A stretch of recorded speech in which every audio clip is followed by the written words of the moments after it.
السلام علیکم ورحمۃ اللہ وبرکاتہ۔ معزز ناظرین، محترم سامعین، بات چل رہی ہے جنگ احد کے تعلق سے، اور ہماری گفتگو یہاں تک پہنچی تھی کہ تیر اندازوں کی غلطی کی وجہ سے وہ جنگ جو مسلمان جیت رہے تھے اب وہ ہار میں تبدیل ہو رہی تھی، اور آپ صلی اللہ علیہ وسلم کو کئی دشمنوں، کئی کافروں کی طرف سے گہرے زخم برداشت کرنا پڑے، اور آپ صلی اللہ علیہ وسلم کی ذات مبارک زخمی ہو گئی، مسلمان منتشر ہو گئے، بکھر گئے، اور ایسے ہی حالات میں پھر اللہ رب العالمین کی غیبی مدد نازل ہوئی۔ صحیحین کی، صحیح بخاری، صحیح مسلم وغیرہ کی حدیث میں ہے، حضرت سعد رضی اللہ تعالیٰ عنہ کہتے ہیں کہ میں نے نبی صلی اللہ علیہ وسلم کے پاس دو آدمی دیکھے، ان دونوں نے سفید کپڑے پہن رکھے تھے، اس سے پہلے میں نے ان کو نہیں دیکھا تھا، اور وہ دونوں نبی صلی اللہ علیہ وسلم کی مدد کر رہے تھے۔ ایک اور روایت کے اندر ہے کہ وہ دونوں آدمی حضرت جبریل اور حضرت میکائیل علیہم السلام تھے۔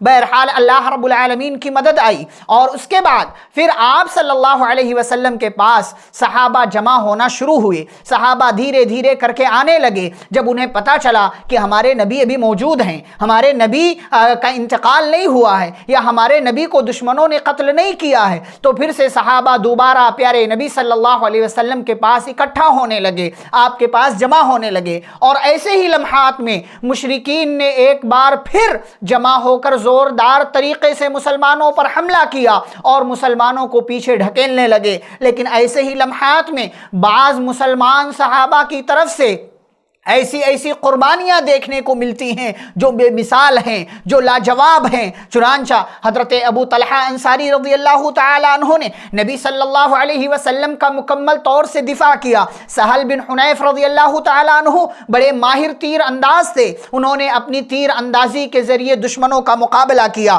ایسے ہی ابو دجانہ رضی اللہ تعالیٰ عنہ نے اپنے سر پر لال پٹی، سرخ پٹی باندھی، اور نبی صلی اللہ علیہ وسلم کی دی ہوئی تلوار کے ذریعے دشمنوں کا بھرپور مقابلہ کیا۔ حاتب بن ابی بلتعہ رضی اللہ تعالیٰ عنہ نے اپنی بے مثال قربانی پیش کی۔ مالک بن سنان رضی اللہ تعالیٰ عنہ نے نبی صلی اللہ علیہ وسلم کے زخموں سے نکلنے والے خون کو اپنے منہ کے اندر بھر لیا، اور آپ صلی اللہ علیہ وسلم کی خاطر اپنے آپ کو قربان کیا۔ عبد الرحمن بن عوف رضی اللہ تعالیٰ عنہ نے اپنی قربانی پیش کی، اور 20 سے زائد زخم ان کے جسم پر جنگ احد کے دن لگے۔ ایسے ہی ایک خاتون جو مسلمانوں کی طرف سے آئی تھی، ام عمارہ نصیبہ بنت کعب رضی اللہ تعالی عنہ، دشمن کو پیچھے ڈھکیل رہی تھی، اور ان کو بھی 15 سے زائد زخم لگے دشمنوں کی طرف سے۔ مصعب بن عمیر رضی اللہ تعالی عنہ نے پیارے نبی صلی اللہ علیہ وسلم کی جانب سے دفاع کیا، اور دفاع کرتے کرتے، لڑتے لڑتے اپنی جان کو اللہ کے راستے میں قربان کر دیا۔ ان کو مارنے والا وہی بندہ تھا جس نے پیارے نبی صلی اللہ علیہ وسلم کو زخم دیا، عبداللہ بن قمیہ نام کا، اور جب اس نے مصعب بن عمیر رضی اللہ تعالیٰ عنہ کو مار دیا،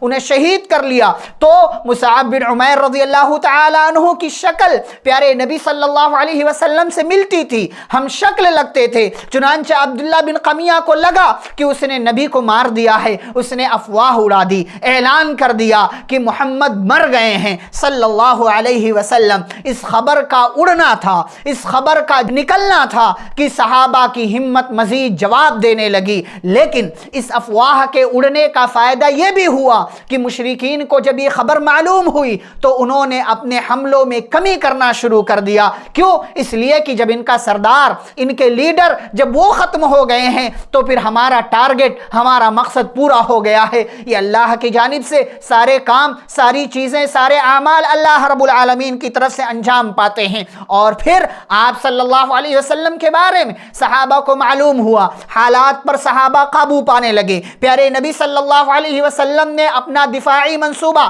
اور کنٹرول کرنے کا کام آپ صلی اللہ علیہ وسلم نے شروع کیا، اور صحابہ کو لے کر دھیرے دھیرے اپنے کیمپ، اپنے پڑاؤ کی جانب آپ صلی اللہ علیہ وسلم بحفاظت واپس آ گئے۔ اور اسی دوران پیارے نبی صلی اللہ علیہ وسلم کے ایک دشمن ابی بن خلف کا بھی بعض صحابہ کی طرف سے قتل ہوا، اور ابی بن خلف کو قتل کر دیا گیا۔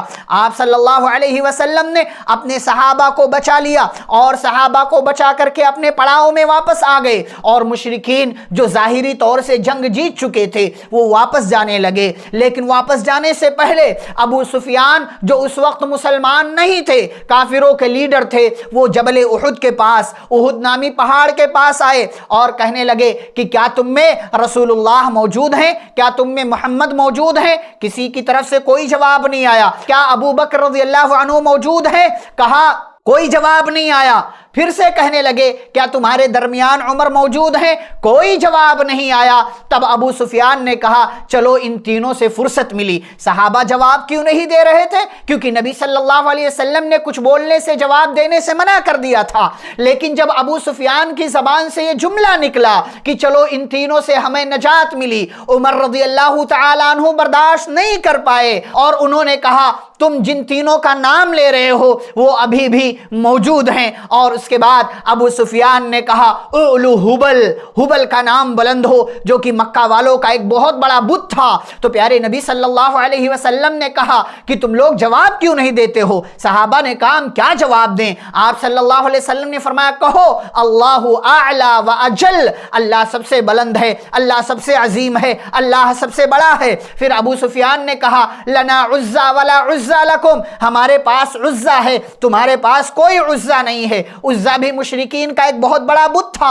پیارے نبی صلی اللہ علیہ وسلم نے کہا تم جواب دو اللہ مولانا ولا مولا لکم، اللہ ہمارا مولا ہے، تمہارا کوئی مولا نہیں ہے۔ اس طریقے سے ابو سفیان اور عمر رضی اللہ تعالی عنہ کے درمیان گفتگو ہوئی، اور اس کے بعد ابو سفیان نے کہا یہ کتنا اچھا دن رہا ہمارے لیے، آج کا دن جنگ بدر کے دن کا بدلہ ہے اور لڑائی ڈول ہے، یعنی حساب برابر ہو گیا۔ عمر رضی اللہ عنہ نے واپس جواب دیا کہ نہیں برابری والا معاملہ نہیں ہے، ہمارے مقتول، ہمارے شہداء جنت میں ہیں اور تمہارے مقتول جہنم کے اندر ہیں۔ اور پھر ابو سفیان نے جاتے جاتے کہا کہ آئندہ سال ایک اور لڑائی کا وعدہ ہم تم سے کرتے ہیں جو جنگ بدر کا بدلہ ہوگا۔